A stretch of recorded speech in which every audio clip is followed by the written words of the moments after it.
Stop acting so high and mighty. After being called out on her work behavior, the boss's daughter started giving me a hard time the next day. Your presence is really getting on my nerves. Get a clue, old woman. Day after day of harassment wore me down, and her words led me to decide to retire early. However, things took a turn when our boss returned from an overseas trip. What the hell is going on? Why isn't she here? His words left his daughter dumbfounded. My name is Alice Ives. I've been working as an office worker at a local company since I graduated high school, and I've been there for 40 years now. A few colleagues who joined the company the same year I did left after getting married or switched to other jobs. Before I knew it, I was the oldest employee at the company. During that time, the company changed hands, and now David Turner, the son of our former CEO, is running the show. As the longest-serving employee, I often found myself fielding questions from other employees. Hey Alice, can you look over these documents for our meeting with a client? Or personal problems like, I had a fight with my husband last night. I know I'm the one at fault, but I just can't bring myself to apologize. What should I do? I've always enjoyed listening to people's stories, so I guess I was an easy person to talk to. There were many times when people thanked me for lending an ear, saying it really helped them clear their heads, and at some point I started being called the workplace mom. It's a little embarrassing, but it feels good to be relied upon. I had absolutely adored the homely atmosphere of our company and had resolved to dedicate myself to it until retirement. However, a dramatic change occurred in this harmonious workplace. During the months that our CEO was on an overseas trip, his daughter, Megan Turner, joined the company. After completing her training at one of our branches, she transferred to the head office administration department. At first, everyone was welcoming, and I was excited too, but it didn't take long for people to become fed up with her behavior. Megan severely lacked manners and common sense as a grown adult.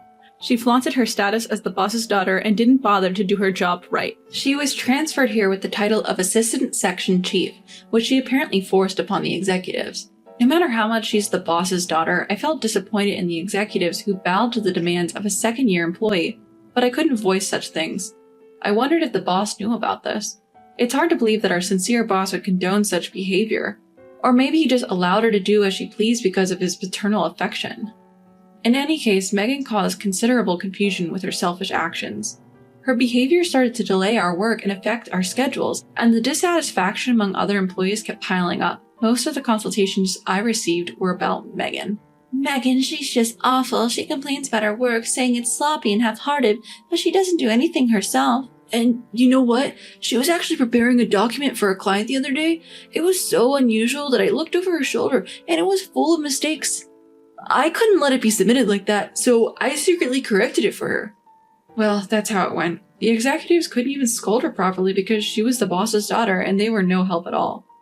The atmosphere in the company started to turn sour, and I feared that this could lead to a serious problem. Despite our concerns, Megan's reckless behavior did not change. Miss Ives, I think I might quit this job. Some people even started saying things like that. I knew something had to be done. The boss wouldn't be back for a while, and I couldn't wait that long. I figured I had to be the one to confront her since the executives were too timid. An opportunity soon came up. Megan was fiddling with her smartphone during work hours. If she did it sneakily, I could have been somewhat endearing, but she was doing it blatantly. Everyone around her had a look on their face that said, "Do your job." I approached Megan and said, "Miss Turner, it's time for work now. It's not the time to be playing with your phone, is it?" Megan looked surprised and raised her face, making a questioning face. Look around. Everyone's working. Don't you think it's strange that you're the only one playing on your phone? She scowled even more. I'm our CEO's daughter, you know. You think you can talk to me like that? I sighed inwardly. Knowing that it wouldn't be easy to get through to her, that doesn't matter, for as long as you're being paid by the company, shouldn't you be working? Megan glared at me with a red face, then suddenly slammed her desk and stood up. You're annoying. Who do you think you are, acting so high and mighty? The other employees were holding their breath, watching us. I'm just saying what's right. If you think I'm annoying, it's probably because you know you're doing something wrong, isn't it? I didn't know if I managed to sound firm, but at least I said what needed to be said. After all, I'm not suited for giving sermons. Megan glared at me for a while, then said in a strained voice, "Just remember this. I'll make you regret talking to me like that." With that, she turned her back and walked out. For a while, everyone was silent, unable to move or speak. Then someone said, "Miss Ives, that was amazing," and the others started to talk. Well done, Miss Ives. Really, it was a refreshing sight. I just vaguely smiled back in response. I didn't think I said anything wrong, but there was no doubt that I had hurt her. I regretted not considering my words and location a bit more, but a shocking event awaited me that would sweep away this small regret. Megan, who had been humiliated in front of everyone, started to harass me. Miss Ives, please finish all this work by today, she said, dumping a large amount of work on me. Most of it wasn't urgent, and there was no need to finish it today. It was such a childish retaliation. Other employees offered to help when they couldn't bear to watch, but Megan didn't allow it. The workload was too large for one person to finish, so of course it meant working overtime. Seeing that, Megan spoke with a triumphant look. You work slow for someone who talks big, Miss Ives. Make sure you finish everything before you leave, okay? And so it continued. I kept myself going somehow, but the immense daily work, overtime, and insults almost broke me. Megan was probably waiting for my spirit to break. Seeing me weaken, she said, "You're just a nuisance. Wake up, Grandma." Seeing her face, I thought, this is it. I can't stay here anymore, in a place where someone hates me so much. I had planned to persevere until retirement, but I now decided to retire early. I submitted my retirement notice, and on my last day, while I was sorting out my things, other employees spoke to me. Miss Ives, I'm so sorry we couldn't help. Everyone looked apologetic. It's okay, I made this decision myself. Most importantly, keep your spirits up and do your best. As everyone was saying their goodbyes, Megan came in. Stop chit-chatting and get back to work, everyone. She's no longer a part of this company. None of the employees responded and just looked at Megan with cold eyes. Then they said to me, in chorus, "Take care," and walked past Megan. Megan's reputation was already bad, but after forcing me into retirement, her position worsened even further. She didn't seem to realize it and still acted like a queen. Approaching me, Megan smirked. This is what happens when you go against me. Serves you right. To that, I simply bowed my head and quietly said, "Thank you for everything." I couldn't forget the scornful look Megan gave me at the end, even after I left the company. I am genuinely curious to know how she ended up being like this. With that attitude, she'll only push people away. My family worried about me after I lost my spirit after leaving the company, but my heart was still heavy. One day, while I was aimlessly passing time, I received a call from President Turner. When I answered, wondering what it was about, he immediately started apologizing with tremendous force. "Miss Ives, I'm so sorry. I was speechless for a moment because of the suddenness. My daughter did something terrible to you. I'm really sorry. I can't blame you if you're angry." It seemed like the president thought I was angry and not speaking. "Sir, please calm down. I'm fine." When I said that, the president's voice on the other end of the call seemed to calm down a little. "I know it might be too late to ask this, but would you consider coming back to the company? I won't let my daughter do as she pleases anymore." For the moment, setting aside whether I should return or not, I agreed to make a visit to the company. The next day when I arrived at the company, the employees who spotted me quickly ran over. They filled me in on what had happened. The CEO, having returned from his overseas business trip, had noticed the unusual atmosphere hanging over the office. He wanted to hear from me about it, but I wasn't there. When he heard from the employees about Megan's behavior while he was away, he was furious. "Megan, what is this all about? Why is Miss Ives not here?" Megan, perhaps not expecting to be scolded, snapped back at her father. It's that old hag's fault for lecturing me. Everyone else thinks so too. They all disrespect me, the president's daughter, and take me for granted. The CEO shouted even more at Megan's selfish response. "Enough! Just because you're my daughter doesn't mean you're entitled to behave like this. And what's this about being an assistant section chief? I don't remember assigning you to such a role. How dare you make up your own title?" Stammering in her response, Megan was caught off guard. It seemed the president immediately called me after. After ending the call, the president gathered the employees and apologized in front of everyone for his daughter's misconduct. I was concerned about Megan after hearing everything. "So how is Miss Turner doing now?" Her title was revoked. She's now in the CEO's office, having been summoned by him. I said goodbye to the employee who gave me the information and headed for the president's office. There, Megan was being scolded by the president. When the president noticed me, he came over and deeply bowed his head. "Miss Ives, I'm truly sorry for this incident. Due to my incompetence, I've caused you trouble."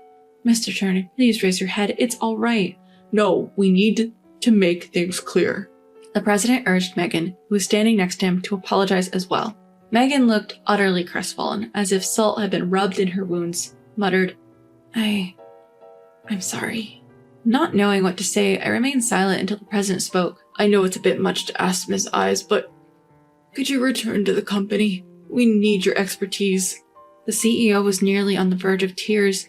Seeing him like that brought back old memories. I first met the president 40 years ago when I had just joined the company. He was still in middle school at the time. Since we were close in age, he found it easy to talk to me. He often came to the company to hang out and frequently sought advice from me about school, friends, future plans. Back then, we used to call each other by our first name.